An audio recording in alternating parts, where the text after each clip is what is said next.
എല്ലാവർക്കും പ്രിയ കുക്കിംഗ് വേളയിലേക്ക് സ്വാഗതം. നമുക്ക് ഇന്ന് നല്ല പ്രോട്ടീൻ റിച്ച് ആയിട്ടുള്ളൊരു ദോശ ഉണ്ടാക്കാം. ഇതിൽ നമ്മൾ മാവ് പുളിപ്പിക്കൊന്നും വേണ്ട കേട്ടോ, അരച്ച ഉടനെ തന്നെ ഉണ്ടാക്കാൻ പറ്റും. അപ്പോൾ അതിനായിട്ടൊരു ബൗൾ എടുത്തിട്ട് അതിലേക്ക് 1 കപ്പ് പച്ചരി ഇട്ട് കൊടുക്കുന്നുണ്ട്. ഇനി അതിലേക്ക് 1/2 കപ്പ് ഉഴുന്ന് ചേർത്ത് കൊടുക്കാം. ഇനി ഇതിലേക്ക് ചെറുപയർ ചേർത്ത് കൊടുക്കാം. 1/2 കപ്പ് ചെറുപയർ, തൊലി കളഞ്ഞ ചെറുപയർ നമുക്ക് മേടിക്കാൻ കിട്ടും, അതായാലും കുഴപ്പമില്ല.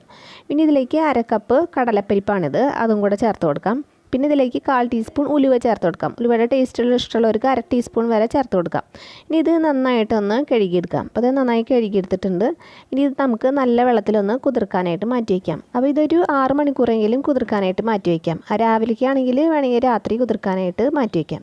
ഞാൻ അവിടെ രാത്രിയാണ് കുതിർക്കാനായിട്ട് വെക്കണത്. ഇനിയുള്ള ചേരുവകളെല്ലാം നമുക്ക് ഇത് കുതിർന്നതിന് ശേഷം ചേർത്താൽ മതിയാവും. അപ്പോൾ അതാ നമ്മുടെ പരിപ്പും അരിയും എല്ലാം നന്നായിട്ട് കുതിർന്ന് വന്നിട്ടുണ്ട്. ആ കടലപ്പരിപ്പും ഒക്കെ നന്നായിട്ട് കുതിർന്നിട്ടുണ്ട് കണ്ടോ. ഇനി നമുക്കിത് അരയ്ക്കാനായിട്ട് നോക്കാം. അരയ്ക്കണതിൻ്റെ ഒപ്പം ഒരു ചേരുവ ചേർക്കണം, അതിന് ശേഷം ബാക്കിയുള്ളത് ചേർത്താൽ മതിയാവും. അപ്പോൾ ഞാനിവിടെ 2 ട്രിപ്പായിട്ടാണ് അരയ്ക്കണത് കേട്ടോ. അപ്പോൾ ആദ്യത്തെ ട്രിപ്പ് പകുതി ഇട്ട് കൊടുത്തിട്ടുണ്ട്. അതിലേക്ക് ഇനി എരിവുള്ള ഒരു 2 പച്ചമുളക് ചേർത്ത് കൊടുത്തിട്ടുണ്ട്. ഇത് ഒരുമിച്ച് അരച്ചെടുക്കാം. കുറച്ച് വെള്ളം കൂടെ ചേർത്തിട്ട് ഒന്ന് അരച്ചെടുക്കുക. അപ്പോൾ നമ്മൾ മുളക് ചേർക്കുമ്പോൾ 2 ട്രിപ്പായിട്ട് അരയ്ക്കുമ്പോൾ 2 ട്രിപ്പിലും മുളക് ചേർക്കണം കേട്ടോ. അപ്പോൾ അത് നന്നായിട്ട് അരച്ചെടുത്തിട്ടുണ്ട്. ഇതിങ്ങനെ അരയുമ്പോൾ അതായത് വേണ്ട ഒരു തരിതരിപ്പായിട്ടാണ് ഇത് കിട്ടുക. അങ്ങനെ തന്നെ ഇരിക്കട്ടെ മാവ് കേട്ടോ, വല്ലാണ്ട് നൈസായിട്ട് അങ്ങനെ അരയ്ക്കണമെന്നില്ല.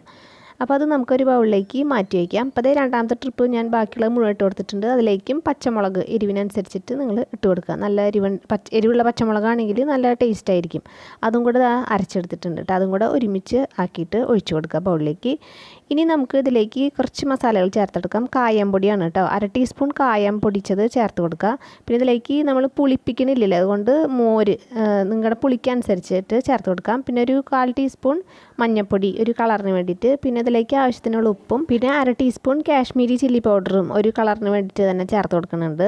നമുക്ക് എരിവിന് ഇത് ചേർത്ത് കൊടുക്കാം. മറ്റേ മുളക് പൊടി, എരിവുള്ള ചുവന്ന മുളക് പൊടി വേണമെങ്കിൽ അത് ചേർത്ത് കൊടുക്കാം. ഇതിലേക്ക് ഞാൻ കുറച്ചും കൂടെ, ഇതിപ്പോൾ വല്ലാണ്ട് കെട്ടിയിട്ട് തോന്നുന്നുണ്ട്, ഇത് കട്ടിയിൽ തന്നെയാണ് ബാറ്റർ വേണ്ടത്, പക്ഷേ ലേശം കൂടെ വെള്ളം ആവശ്യമുണ്ട്. അതും കൂടെ ഒഴിച്ച് ഇതാ കലക്കി എടുത്തിട്ടുണ്ട് കണ്ട. ഇങ്ങനെ ഇരിക്കണം, ഈ ഒരു പരിവിലാണ്. വല്ലാണ്ട് വെള്ളം ഒഴിച്ച് ലൂസാക്കരുത് കേട്ടോ, ഇത്തിരി കട്ടിയിൽ തന്നെ ഇങ്ങനെ കനത്തിലിരിക്കും. ഇനി ദോശത്തവ വെച്ച് കൊടുക്കുക. തവ ചൂടാവുന്ന നേരം കൊണ്ട് നമുക്ക് ഒരു വലിയ സൈസ് സവാള ഒന്ന് പൊടിയായിട്ട് അരിഞ്ഞിട്ട് ഇട്ട് കൊടുക്കുക. അതിലേക്ക് പച്ചമുളക് നല്ല പൊടിയായിട്ട് തന്നെ അരിഞ്ഞിട്ട് ഇട്ട് കൊടുക്കാം. കുറച്ച് ഒരു നുള്ളു ഇതിലേക്ക് ആവശ്യത്തിനുള്ള ഉപ്പും കൂടെ ചേർത്തിട്ട് ഒന്ന് നന്നായിട്ട് മിക്സ് ചെയ്തിട്ട് മാറ്റി വയ്ക്കാം. ഇത് ഇങ്ങനെ ചേർത്തിട്ട് ഉണ്ടാക്കാം, ചേർക്കാതെ ഉണ്ടാക്കാം കേട്ടോ. അപ്പം നല്ല ദോശ തന്നെ കിട്ടും, രണ്ടും നല്ല തന്നെയാണ്. അപ്പോൾ അത് ഇത്തിരി കൂടി ടേസ്റ്റ് കൂട്ടാൻ വേണ്ടി അങ്ങനെ ചെയ്തു എന്ന് മാത്രം. ദോശ കല്ല് ചൂടായി വരുമ്പോൾ ഇതുപോലെ പരത്തി കൊടുക്കുക. എന്നിട്ട് അതിലേക്ക് നെയ്യ് ഒഴിച്ച് കൊടുക്കാം. നെയ്യ് ഒഴിച്ചിട്ട് അത് നന്നായി വേവുന്നതിന് മുമ്പ് തന്നെ നമുക്ക് ഈ സവാള ഇടുന്നുണ്ടെങ്കിൽ അത് നിരത്തിയിട്ട് ഒന്ന് കയ്യിലുകൊണ്ട് ഒന്ന് പ്രസ് ചെയ്ത് കൊടുക്കേണ്ടി വരും.